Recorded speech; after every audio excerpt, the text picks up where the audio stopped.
কি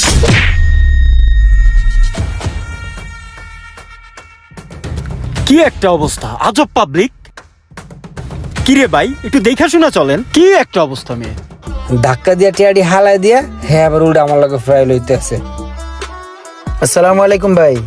ওয়ালাইকুম সালাম ভাই। এদিকে আসেন ভাই। এই যে আপনি যে রাস্তাঘাটে অচেনা মানুষের সাথে ধাক্কা খান, আপনি কি ওইগুলো স্বাভাবিকভাবে নেন? এগুলো হচ্ছে চক্র, এগুলোকে স্বাভাবিক নেওয়া যাবে না, বুঝছেন? তাদের অনেক আগের প্ল্যান, আপনাকে ধরবে। আমাকে দেখে ভয় পেয়ে হয়তোবা চলে গেছে। আমি যদি এই জায়গায় উপস্থিত না থাকতাম, আপনি এতক্ষণে ঘায়েল হয়ে যেতেন ওদের হাতে। আপনার এই টাকা পয়সা সব চলে যেত চাঙ্গে। হাই হাই রে, আমার টাকা বলে চলে যাবো গা? আমার টাকা যাবো কি লেগা? আর লোকটা একবারে খারাপ কথা কয় নাই। তো এতগুলো টাকা নিয়ে আপনি একা একা কোথায় যাচ্ছেন এভাবে রিস্ক নিয়ে? ভাই পেমেন্ট পাইছি তো আজকে, বাসায় চাই। জমি বেচা কিনা করছি তো। আচ্ছা, জমি বেচার পেমেন্ট পাইছেন, এইভাবে যাও তো রিস্ক। আপনি এক কাজ করেন, আমার সাথে চলেন, আপনাকে আমি সেফ ভাবে পৌঁছে দিচ্ছি। বলত পাইছো আমারে? এখন তো রাস্তায় ধাক্কা খেয়ে পড়ছে, গায়ে তো উঠলে তো তুমি সব আতায় নিয়ে যাবা, পরে আমি কি করবো? আরে ভাই, এত ভাবনা চিন্তার কি আছে? চলো না, তোমার সেফ ভাবে নামাই দিয়ে আসি তোমার বাসায়। ভাই এই এত প্যারা নেন না, বুঝছেন? আমার বাসা এখানে, আমি যাইতে পারবো। আপনাকে ধন্যবাদ ভাই সতর্ক করে দেওয়ার জন্য। আসসালামু আলাইকুম, ভালো থাকবেন। শোনো, কোনো বিজনেস আইডিয়া লাগলে আমাকে জানাবে। এটা আমার কার্ড, তুমি রাখো, প্রয়োজন হলে কল দিও। ঠিক আছে ভাই, যদি কখনো লাগে আমি আপনাকে কল দেবো। হ্যাঁ, ও আসি। আসসালামু আলাইকুম। ওয়ালাইকুম আসসালাম। লোকটা আসলে মনে হয় ভালো, আর ভিজিটিং কার্ডও দিয়ে দিল। শুনলেন তো ভাই কাহিনী। এইসব ব্যাপার নিয়ে ফ্যামিলির থেকে এবং বাইরে যারা টাকা পয়সা পায় তাদের চাপে আছি ভাই। যদি আপনি আমাকে বিদেশ নিয়ে যেতেন তাহলে অনেক ভালো হইতো।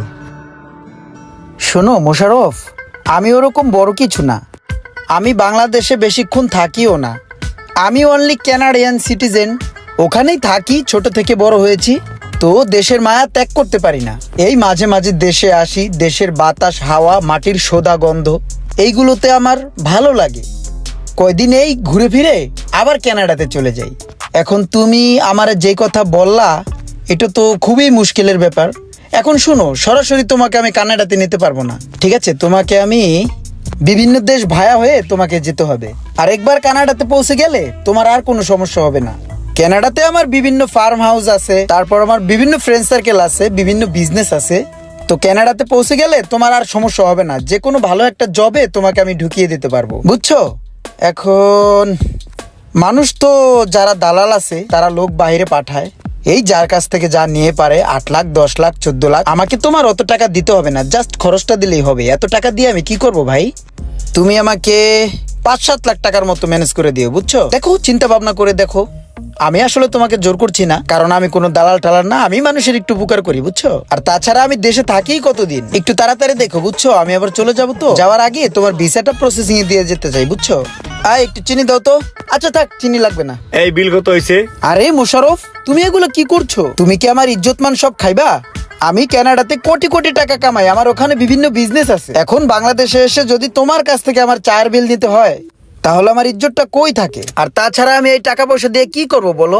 আমি বাংলাদেশে আসি মানুষদেরকে হেল্প করার জন্য। আর এক কাজ করো, চায়ের বিলটা দিয়ে দাও। আর এখানে মনে হয় 10,000 টাকার মতো আছে, বাকিটা তুমি রেখে দাও। যাও যাও। হ্যাঁ রে মোশাররফ। আসসালামু আলাইকুম স্যার, ভালো আছেন? ওয়ালাইকুম আসসালাম। ভালো আছো তুমি? জি ভালো, আপনি ভালো আছেন? তোমাদের মনে হয় রিয়েল এস্টেটের বিজনেস আছে। আজকে যে তুমি ব্যাগ ভর্তি টাকা নিয়ে আসছো, সেটাও কিন্তু আমি উপলব্ধি করতে পারছি। এদিকে আসো। জি স্যার। আচ্ছা, তোমরা বড় কোনো কাজ ধরতে পারো না? এই যেমন রাস্তাঘাটের কাজগুলা, সরকারি বিভিন্ন কাজ আছে, আর বড় বড় টেন্ডার আছে, এগুলো করবে। এগুলোতে টাকা বেশি, বুঝছো?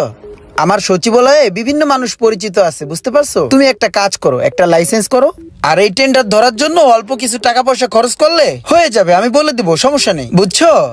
আচ্ছা আচ্ছা, এই ট্রেড লাইসেন্সের জন্য আর এই টেন্ডারের জন্য সর্বোচ্চ কত টাকা লাগতে পারে? টাকা তো ওরকম লাগে না, বুঝো না? আমি যেখানে আসি, তারপরও ওদেরকে চা পানি খাইতে দেওয়া লাগে না কিছু।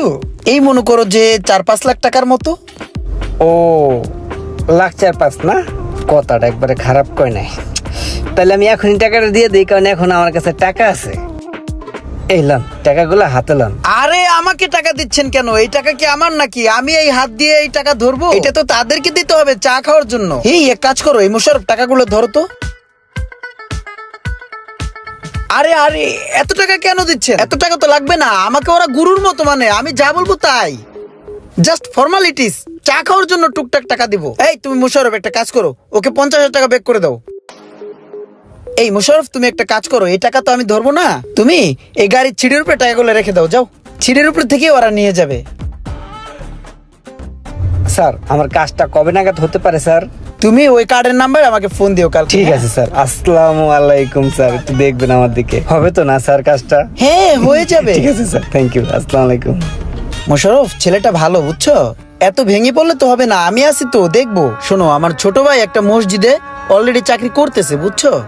তোমার শরীর স্বাস্থ্য মাশাআল্লাহ ভালো আছে, তুমি কুইতে গেলে ওইখানে মসজিদের ইমাম বা খতিব হিসাবে তোমাকে আমি নিযুক্ত করে দিতে পারবো, বুঝছো?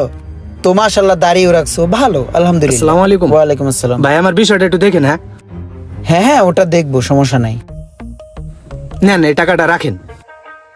আবার টাকা নিয়ে আসছো ইব্রাহিম, তোমাকে কি বলবো? আচ্ছা একটা কাজ করো সোহাগ, তুমি এখান থেকে 1 লাখ টাকা রাখো, তুমি প্রস্তুতি গ্রহণ করো, এমনিতেই তুমি গরিব মানুষ, ঠিক আছে? একসাথে দিয়ে দিও, প্রবলেম নাই, নাও নাও, যাও প্রস্তুতি গ্রহণ করো তাড়াতাড়ি। আসি, আসসালামু আলাইকুম। ভাই গেলাম তলে। যাক, তাহলে আমার 20-30 লাখ টাকার একটা বোঝাপড়া হয়ে গেছে। এবার তাইলে আমার আসল কাজের পালা। না, লোকটা তো ভালোই, আমার কাছে তো মনে হয় না ওরকম কিছু করব। আমারে তো অগ্রিম 1 লাখ টাকা দিছে, পরে হেডের লগে 2 লাখ মিলাই আমি মোট 3 লাখ দিছি। আমারে কইছে 1 মাসের মধ্যে সব হয়ে যাব। আমার কাছে তো তেমন টাকা পয়সা নাই, কিন্তু ভাই আমাদের বলছিল কানাডা নিয়ে যাইবো, এর লাগে হ্যাঁ আমি 2 লক্ষ টাকা দিছিলাম, এখন খুঁজে পাইতেছি না।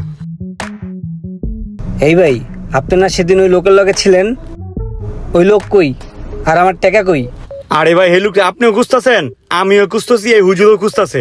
আমার 2 লাখ, হুজুরের 2 লাখ লইয়া এই লোক নাই হয়ে গেছে। ওই মিয়া ভাব দেন আমারে, আপনার আমি টাকা দিছি তাই না? আপনি আমার টাকা দেন। আরে ভাই ওই লোক আমাদের বললো টাকাটা নিয়ে গাড়িতে রাখতে, আমি নিয়ে গাড়িতে রাখছি। আমরাও তো বিদেশ জানার লাগে টাকা দিছি ওনার কাছে। আপনারা সব কি আলাপ সালাপ করতেছেন? তাহলে আমার 2 লাখ কি মার?